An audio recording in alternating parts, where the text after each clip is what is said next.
There's Mary Jane. Hi, Mary Jane. How are you? Oh, And let's switch over. So I'm actually delighted. In fact, what I'm going to do is I'm going to ask Mary Jane to introduce herself first. I think several of you already know who I am, but I'll talk a bit about the work that we've done. But what I would love to do is to introduce Mary Jane, who's going to be telling you about women in cybersecurity and what the organization does. And she'll talk about the project that we've done collaboratively. And then I'll slide in and show you some of the data. And then we'll continue the conversation as a little bit of back and forth and give you a sneak preview on some brand new data that we've been, or some brand new analyses of the data that we collected over the last year or so. So Mary Jane, please. hello, everybody. My name is Mary Jane Suarez Partain, and I am the Program Director for Women in Cybersecurity. We go by the name WeSis, as in We Sisters. And the mission behind my organization is to recruit, retain, and advance women in cybersecurity. We have over 10,000 members in 93 different countries, 70 different professional affiliates, and over 300 student chapters. So we're a pretty good sized nonprofit, wanting to get more women in cyber.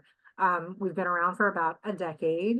And for us, in looking at why women are in the field or not in the field, is how we actually came upon Paolo and Ilaria and looking at doing some research. For those of you that might not be aware, cybersecurity is a field that has a serious workforce shortage. It's to the point where it's a critical need. There are over 500,000 jobs that are unfilled in America alone. And what that means is all the critical infrastructure that America has is not as protected as it should be.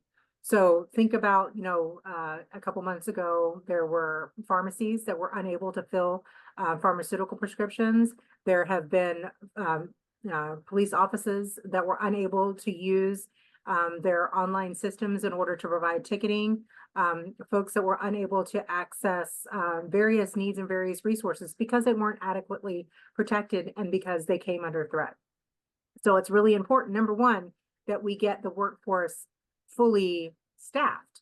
But number two, we want more women in this area. That's what our organization is all about. And why? Right now, if you are to look at the ratios of men versus women within the field, there are only 24% women within the field. So that means 76% are men. And looking at that and wanting to push the needle forward is how we ended up with Paolo. There are a bunch of different misconceptions or unfounded thoughts on why there aren't more women in cyber. And some of those are folks don't feel like women have the skill set. That's a predominant one, and Paolo and I are going to talk about that a little bit more later. But the reason that we brought Paolo in is we wanted to know why. Why aren't there more women, number one, within the field, and number two, staying within the field? And that's where we were able to really garner some rich data. We've been partnering with Paolo and Ilaria for over a year. He's also met with many of our strategic partners to kind of get their input on what's going on within the field, to get a good amount of data so that we could look through these data points and look and see, were there any new pieces of information that we could share out, either to increase women in the field or to educate employers on why women aren't in the field or aren't staying. And I'll kind of leave that as a segue for Paolo to talk about the project. Thank you. That's really, and I have to underscore how enjoyable it's been to work with WeSys. I was really flattered when they reached out and first invited me to speak at a couple of their events, and then reached out and said, hey, we see all the data on the diversity level or representation of women in cybersecurity, and it's just been staying flat, and it's really dismal. We hear stories about some of the reasons why, but it's very difficult to pinpoint. And the work that I've been doing really tries to understand some of the causal factors that lead to different levels of representation, with a recognition that ultimately, the way that I like to say it is that inclusion is what you do and diversity is what you get. Meaning that what happens to people day in and day out at work ultimately impacts their satisfaction, which of course has a impact on their likelihood that they're going to leave an organization. So if you have groups of people within an organization that are less satisfied, that are less included, they're going to be more likely to leave, and their representation numbers will flag, which is exactly what we see with women, people of color, people with disabilities, LGBTQ+, and so on and so forth. So at the core of what we do, and what we ended up doing in collaboration with WeSys, and I want to emphasize one thing, which is, or underscore one thing, which is that when we worked with WeSys, it was the first time that we decided to undertake an industry-wide, what we call state of inclusion assessment. And we have a way of measuring inclusion that I'll describe briefly. But essentially, it was the first time that instead of working with a single company or a single organization and telling them what is going on in their organization, we were actually able to work with multiple people from across a wide range of organizations in cybersecurity, which gave us a much more panoramic view. And I like to think that this is the precursor of what is going to become a standard in the field, which is to measure inclusion and not just diversity. So what I'm going to do is I'm going to show you how we measure inclusion. I'll just summarize it very briefly and tell you a couple of the key points of the data that we described in our executive summary that we published earlier this year. And then I will ask Jane to comment on some of the findings that we had. And then we're going to tell you about some more recent research that we've been doing that shows some really, really powerful insights about what is actually going on behind the scenes in cybersecurity. I'm going to go ahead and share my screen if I can find the right button. I'm working with two screens, one of which is about 20 feet away from me and makes it a little bit difficult to read what it says. Sharing the screen will stop. That's fine. I will share this one. Okay, so hopefully you can all see my slides. The realization that we had years ago working in the space from an analytical perspective was that just knowing that somebody is Black or Hispanic or LGBTQ is not enough. You need to understand what actually happens to them. And through a lot of work that we did, we realized that one way to capture that is to ask people about what actually happened to you, not how do you feel, but this is a very important point. We want to know not just simply, oh, on a scale of 1 to 10, how good do you feel? That's not all that useful. We need to understand why. So we have a way of asking people through an anonymous platform online to share some very simple demographic data completely anonymously and untraceably, even by us. And then we ask them to tell us stories. Tell us, describe an experience of something that happened to you, and then tell us what was the kind of experience. Did it have to do with your compensation and how you're paid for the work that you do? Does it have to do with the way that your company shares information? Does it have to do with your work-life balance?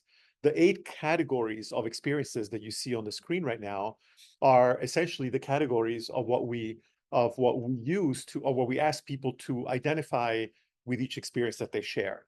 And so the first thing that we do is we take them to screen where they type an experience, where they say, for example, I sent my laptop to the IT department and it took them 6 weeks to fix it.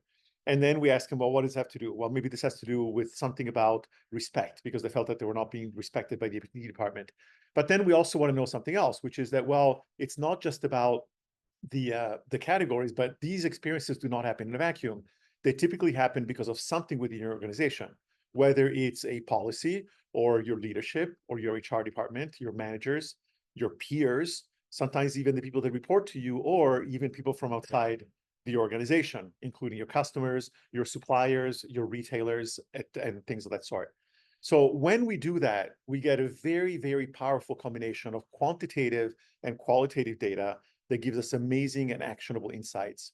So on the quantitative data side, we have categories, sources, and identity traits that help us to understand what I call the what, the why, and the who. And that really helps organizations, or in this case, entire industries, pinpoint where are the biggest problems and opportunities. And on the qualitative data side, we actually have the descriptions of the specific things that are happening to people, which can tell us exactly what is happening. And so I'm going to show you just very briefly some of the data that we shared in the executive summary, in which we calculate a score that we call the exclusion score. And we can use that exclusion score at a variety of levels. And the higher the exclusion score, the worse things are. And one of the things we're able to do is to start at the very, very top level by comparing the exclusion score reported by women and by men. And I should mention, by the way, we collected data over the course of almost a year. We had more than 1,000 people participating. And so these scores are actually fairly strong, very, very clear results that you can see here. So at the top level, what you see is that the exclusion score for women at a score of, and the score itself, don't worry about the numbers themselves, but we see that it's 2.1 times higher than it is for men. And that's universally across all of the answers, all of the experiences that people shared. And when we break it down by those categories that I mentioned earlier, those 8 categories, we see some very, very interesting patterns. For example, and in each of these charts, the darker bar is representing the exclusion score for women, the lighter bar for men. They're rank ordered by which ones have the highest overall exclusion score. And so we see, first of all, that respect is the most problematic area, followed by career and growth and access and participation. But when you look within each of these categories, you see some very staggering differences that are more pronounced in some categories than others. In fact, we see that respect women have a 2.5x exclusion score relative to men. Career and growth, it's 2.4x. X is in participation, 2.1x, or times. But when you get to recognition, even though overall the score for that category is not as high as, let's say, career and growth, the disparity between men and women is staggering. It's a staggering 4.5 times higher for women than for men. And so what I want to do is I want to stop here. And actually, I want to stop with one more chart, which is that as we were digging through the data, one of the things that we found that we honestly did not expect, and it was not what we were paid to do, was that when we asked one question about, is your organization a member of WSIS or not, and we divided the results based on that factor, we found that the exclusion score for women who belonged in companies that are members of WSIS was actually 29% lower than for those who did not. And so, first of all, what I'm going to do, Mary Jane, is I want to bounce it back to you. And I'm going to go back for a second to the previous slide, because one of the things that you and I discussed and with Lynn and your colleagues was how these categories actually align with some of the programs that you offer at WSIS, and how this data has actually informed what you're doing and how you're sharing information with your partners. 100%. The alignment of the data was it was very interesting. I think realizing, I think the two big points that I think that most of our partners, our strategic partners, took away from this study was that, women were excluded. They felt a sense of exclusion at twice the rate of men. The other thing that I thought was just extremely wild with the results was that women were 5 times more likely to feel that exclusion from their boss and from their peers. So, if you're looking at why women don't stay in a field and you're looking at exclusion, that right there gives you the answer. And so we were able to realize very quickly that we needed to educate not only our members who are in cybersecurity roles, but we also needed to look at how best to educate and send out information to those that were in roles where they have the capacity to create a more inclusionary environment and set standards that would allow for a better environment for everyone. And so it definitely impacted how we have the conversations, who we have the conversations with, and then also just in general, their interest in the inclusionary studies that we were doing. 100%, that was really beneficial, those areas. Another area that, and I'm not sure if you're going to talk about this later, Paolo, is that we realized another trend, which is that women were leaving at the 6-year mark. So we were finding that out is what led to our second set of studies with Paolo, where we wanted to do a deeper dive into, so why this level, why were women leaving, and a lot of it had to do with the second one, which was career growth, that the possibilities and the probability that a position would be there for them to grow into were negligible. So they didn't have the opportunities that they needed, or people that were less qualified were moving forward around them. Typically those were males. And so it was they were in a lose-lose situation when it came to a lot of things. Yeah, no, and I think that, so we didn't go, because I kind of wanted to make sure that we touched on some of the other points on the more recent findings.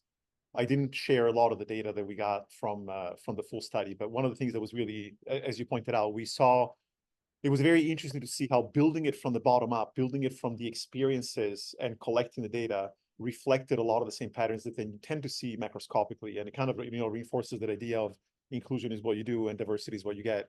And certainly, as Mary Jane, as you pointed out, one of the things that we saw is that when we looked at, so when we ask people to do these studies and they first go to the website, again, completely anonymously, we don't ask for name, email address. In fact, we have no way of tracing them or getting in touch with them.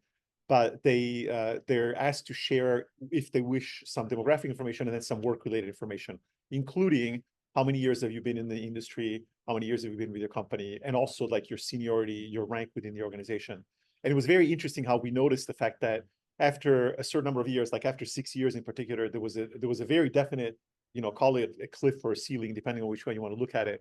But it was very, very evident in the data. And the other thing that I remember was very evident was the fact that initially when we compared age, because we also asked about age bracket, it didn't really seem to make sense until we realized that whereas typically for a man, if you look at their level of seniority and you correlate it with their age bracket, there's a straight line. When you look at women, you find that women, even as they get into higher, older ages, they often do not reach those same levels of seniority. And so we had this very interesting kind of hump in the middle where we had women that have been maybe with the company for 10, 15, 20 years, but they still did not necessarily have very high level leadership positions. And I'm curious, if you want to kind of maybe comment on some of those specific findings and how that reflects your own experiences and, what you hear from your members in the, in the community. Some of the findings were really graphic. So some of the data was a little bit difficult to read through. Just some experiences that people had been involved in that weren't soft experiences. They were very in your face, involved some sexual harassment, to where you weren't misunderstanding somebody's behavior. They very clearly didn't want you to be in that space. And so I think that the gravity of some of the situations was really hard to read and hard to digest, but also just the volume of what we received. So Paolo received information from over 1,000 people, but you could relate multiple experiences. It was somewhere near 1,300 experiences of negative exclusionary behavior that Paolo was able to garner and utilize within this project. Yeah. And I have to say, this is something that I can share, as a white man who has been in technology fields, I never cease to be amazed is not the right word, really disgusted by the details of the experiences that we hear. And we're going to share with you some in a specific context in a few minutes, but it's really striking. And this is where I think that link between the qualitative and the quantitative data is so important, because a lot of companies collect data, but they're really more focused on people's feelings and emotions and levels of engagement. And that really it hides the details. It hides the details of why do you feel that way? And so very often leaders are kind of left with, well, is it just, and by the way, to be very candid with you, I've had times when I've been, in fact, at one of the WESIS annual events, I think it was the one in Denver maybe, where at the end of a presentation, where we presented some data before we had actually done the work with you, I presented some data from other industries, and a man, there were like 3 men in the audience out of maybe 200 people, and the man got up and asked, but is it possible that it's just that women complain more? and I was like, and when you look at the data and you look at the description and you see some of the things, it's like, well, yeah, a woman is complaining about the fact that her boss invited her to his home and proceeded to sexually assault her. I would say that that's a pretty legitimate complaint, and it doesn't have to be that extreme. I think that the flip side of that is that, fortunately, those very, very dramatic things that frankly people should go to jail for, except we don't know who they are relatively infrequent. But what's also really disgusting is the day-to-day grinding little things, and I remember one of the ones that really for some reason stood out for me was somebody in a company who was saying, my manager told me twice that I would be, on 2 different occasions, that I would be a happier person if I went to the gym a couple times a week. And and you think about that and you think, you have to be just so insensitive to think that you're, and probably the manager that was described in this situation, in this experience, probably thought that he was being helpful, probably thought that he was actually giving some good advice. And I'm curious because, again, Mayor Jane, you made reference to some of the more dramatic things that happened, but would you agree that in many cases it's that daily grind, the classical, what we call, the microaggressions, the 1,000 paper cuts? It's the 1,000 paper cuts. It really is. It's having a meeting and not inviting someone because you're having it in a predominantly male space. Like, we're going to meet up and go golfing, but the women aren't going to get invited, or the females on the team are not going to get invited because this is a male space. Or we're going to go to an establishment that is typically for males and not invite folks in that space either. So, it was the things that were macro, it was the things that were micro, but the thing that was, I think, that is really eye-opening is you already are in a space where only 24% of the workforce are females. So for those females that are present, you're a very small percentage. And then on top of that, to feel unwelcome when, you're trying to navigate this with very few, folks on your side, it's the 1,000 paper cuts that's so difficult. That's what I took away from the literature that I read. Yeah. So and this maybe could be, and by the way, one of the things that we noticed early on when we started to measure inclusion several years ago was the fact that the kind of chart that you're seeing on the screen right now, where respect is the top category overall, is almost universal. In fact, I would say there was only one company ever where respect was, by a little bit, it was the second category. And we see a lot of Actually, one thing that we noticed that was unusual about cybersecurity was the fact that career and growth was the second highest category. We rarely see that. We typically see things like recognition, access and participation, skills use and assignment. In other words, the kinds of things that impact you every single day of your job, of your work, are the ones that tend to float to the top, which makes perfect sense. Because ultimately, if you get passed over for a promotion, it's going to sting. It's going to really suck. It's going to make you very upset. But that doesn't happen to you every day. And so that disappointment, it may lead you to quit right then and there, but chances are that you will kind of absorb that and you will get past it. But it's that daily grind, which is one of the reasons why during the pandemic, we all know that women, and in fact, we see it in our data very clearly, that especially women and members of all underrepresented groups fared much better because they were not subjected to those kinds of situations. Some of it also had to do with things like flexibility and remote work.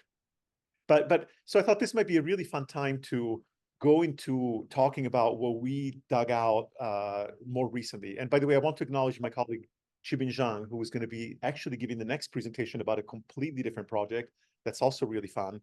But she actually does all of the data analytics. And as we analyze the data, working with the WESIS team, we found something really, really interesting.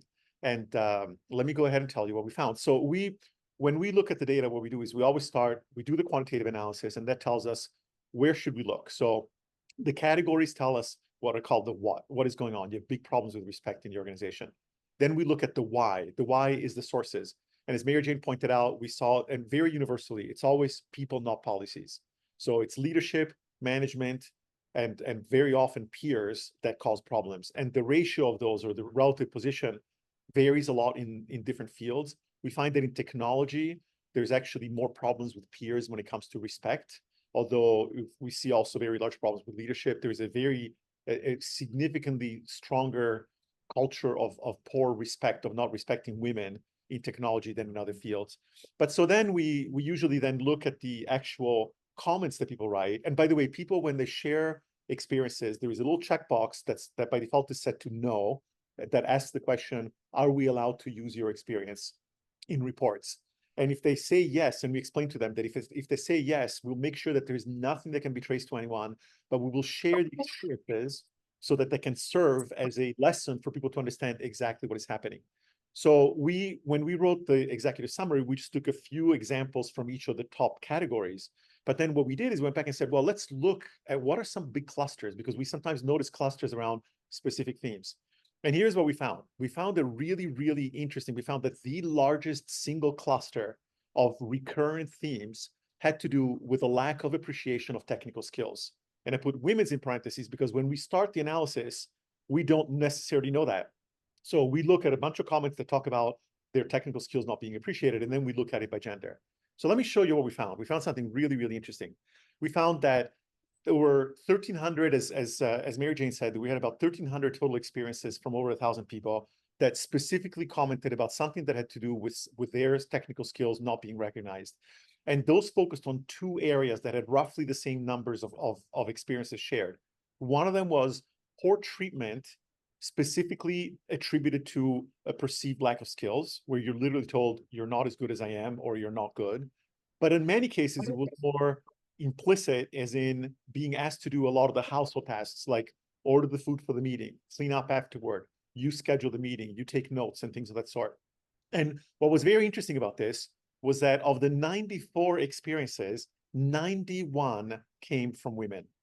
I just want you to kind of sit on that number for a moment, right? So we had in the data set of the 1,100 or almost 1,100 people that we had roughly 70 or 60 some odd percent women and almost 40% men. So we had a good representation of both. But when it came to these issues, it was virtually all women. And in fact, of the 3 of the 94 that were not by people who identified as women, one was somebody who declined to specify their gender identity. One of them was a man who specifically said that it had to do with his age. And one of them was from a man who specifically said that it was because he did not have a technical degree.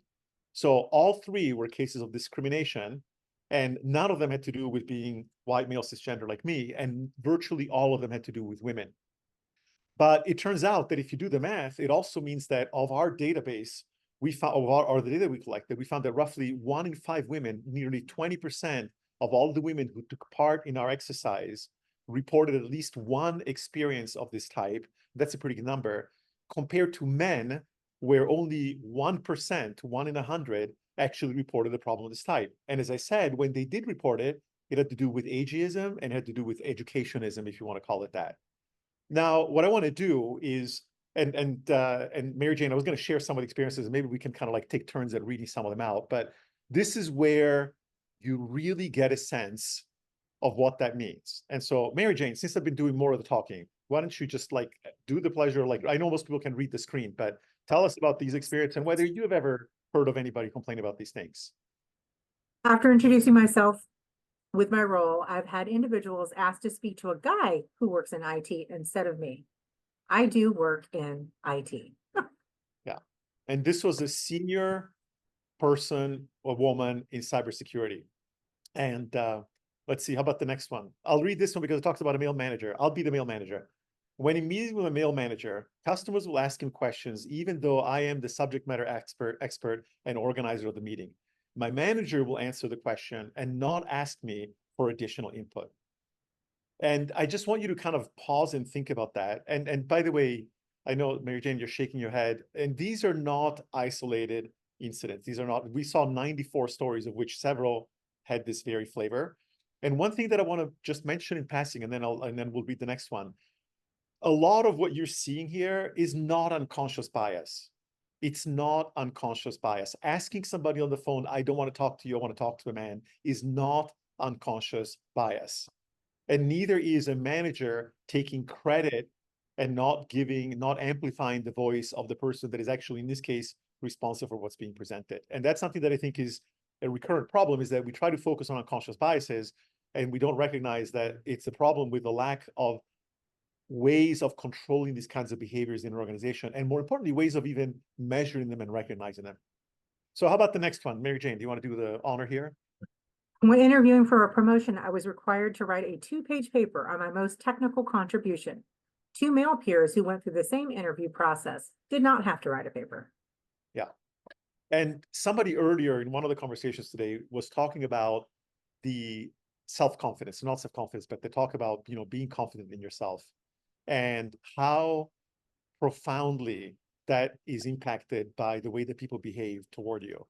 And it's so common for men to just dismiss women's, you know, skills. Oh, you have a degree from MIT. You probably only got that because you're a woman. And you're probably still not as good as I am. And unfortunately, that translates into very tangible things like creating different hurdles for 2 different groups. And you might have, yeah, sorry, go ahead, Mary Jane. No, I was going to say, and you can tell through this example, you know, it's a blatant disrespect for the fact that she's a woman, but also it's illegal. You can't use 2 different hiring processes for the same position based upon gender. Like it's inappropriate, it's illegal, it's not the way to make someone feel welcomed in a space. Yeah. And by the way, this was even for a promotion. So in hiring, it's illegal. In promotions, unfortunately, it gets a little fuzzier because a lot of times performance evaluations and promotions are not guided by very rigid principles and very rigid guidelines. And so if a manager felt that, you know, yeah, I'm not so comfortable with Mary Jane, I'm not really sure that she can hack it, I'm going to ask her for, you know, to tell me, you know, I'm sure that this manager was reporting to was like, oh yeah, that's a really good idea. And, you know, there was no procedure that said, hey, let's ask of everybody that's gone through the promotion process, let's kind of get a sense of how everybody did, what their experience was like, and do we see a difference between the men and the women? And of course, in this particular case, we're focusing on gender identity, but the same questions should be asked about every other kind of you know, diversity or identity trait, if you will. So these were the ones that had to do with your skills being directly questioned. But then there were the ones where it was more like, oh, okay, well, you know, well, Mary Jane, how about this one? A committee where the other members said they assumed I would be taking on the note-taking and secretarial responsibilities for the group. I was not the most junior or the newest member of the team. So this is something that I've not only had happen to me, but to many of the women that I've supervised over the years. And so this is actually a conversation that I have, you know, that I have with my staff or other women that I'm around or people that I mentor about making sure that everyone, you know, feels equity in a space, and ways to hand this off to somebody else other than you. Like you know, These are things that when you're presented in real time with them, sometimes it's very difficult to do anything but do the task. And so if you have the conversation in advance, you can say, oh, you know what? I don't have my pen. I tell you what, you take notes this time, and next time I'll take notes. That's the subtle and polite way to do it. I'd be more like, go to hell, take your own notes, right? No, but for things like this, for example, and by the way, this kind of behavior, right now the room here is virtually empty because most of the people were here for the previous conference. But I'm sure that a lot of people online, if you're a woman, you have experienced this. I mean, I can tell you, I've heard it from virtually every woman that I know has actually experienced this.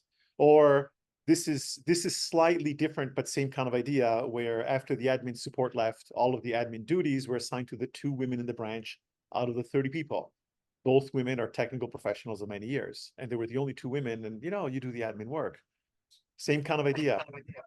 And by the way, Mary Jane, one thing that you kind of hinted at, but that I want to expand upon.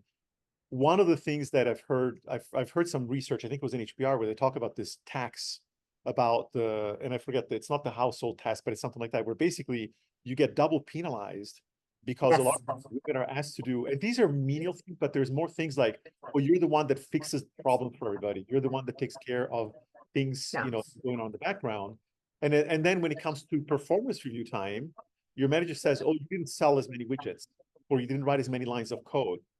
And it's because you were actually doing things that were making everybody else's lives easier. And so do you find that that's a career hindrance as well? 100%. I call it emotional labor. It's labor in addition to, like, even in my family, as we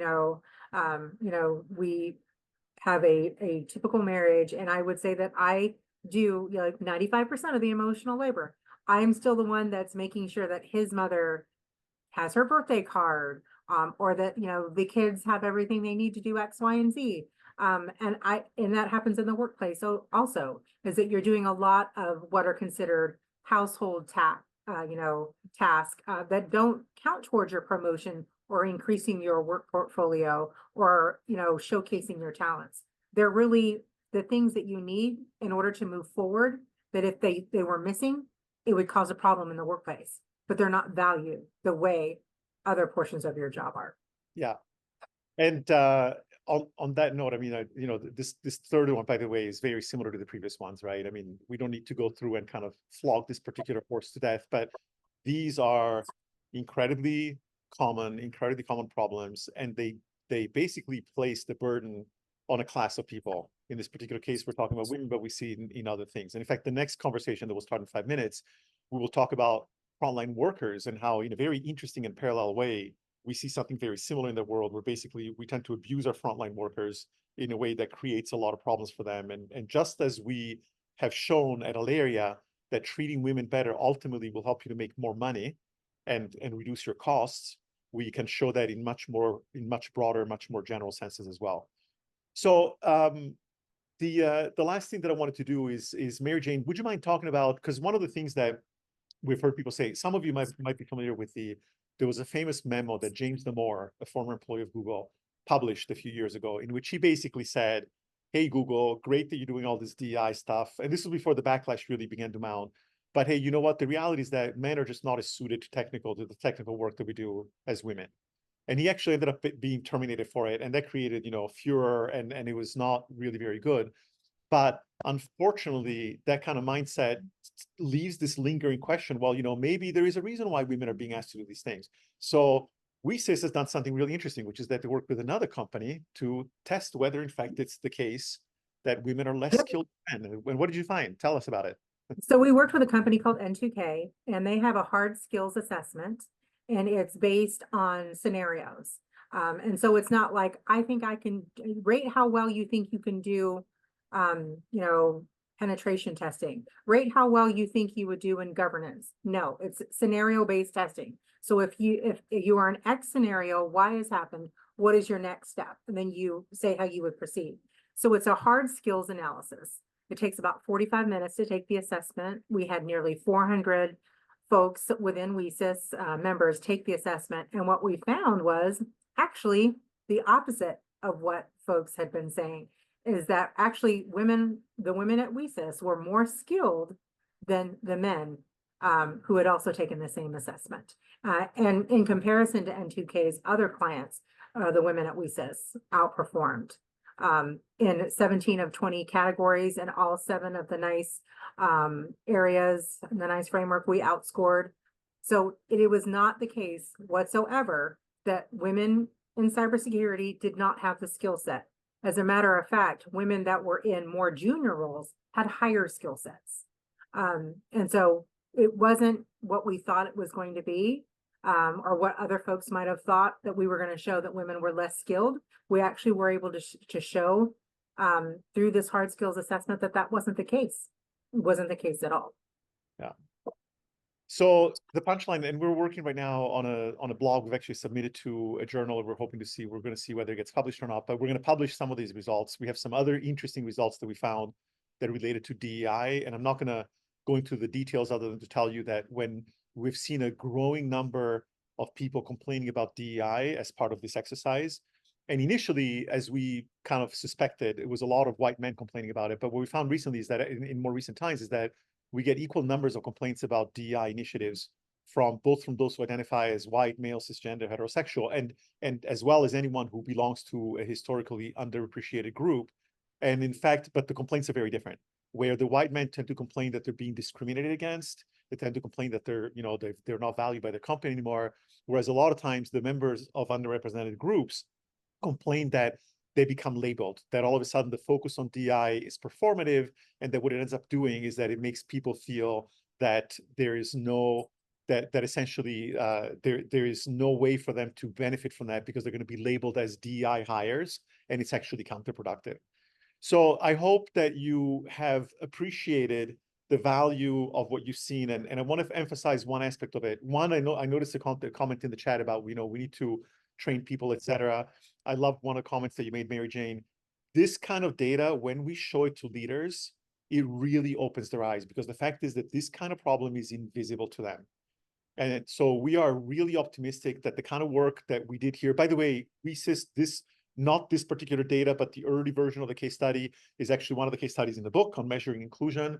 We think this is the future, and we hope that a lot of you will actually try to, learn more, whether you buy the book, which, by the way, of course, I have to put in a plug for my book if you want to buy the book, or even just go to the WESIS website, wesis.org, and look for their measuring inclusion. There's a whole page where you can download the executive summary, all kinds of information like that. So, Mary Jane, any last comments before we pass it on to the next presenter? No, I would just say that it was really eye-opening to realize that exclusion was the issue, and that the perception that women weren't as highly qualified as men in these super technical roles was proven to be not true. And so, I know that there's some other things that we wanted to chat about, like your inclusion calculator. I would tell you, if you do get the time to go to the WESIS website, we have a link to the inclusion calculator. And what it shows you is, based on the size of your organization, the cost, the monetary cost, if you have exclusionary behavior within your workforce. So those folks that are concerned only with things being, the concept of DEI being self-serving or, not being a good thing within the workforce, I would say look at it from a monetary perspective. If you can't convince them otherwise, money in a business world is something that people will generally listen to. This is the cost to your bottom line if you cause people to leave your organization because you are being exclusionary. Because it costs to rehire or retrain. Thank you so much, Mary Jane. Great talking to you as always.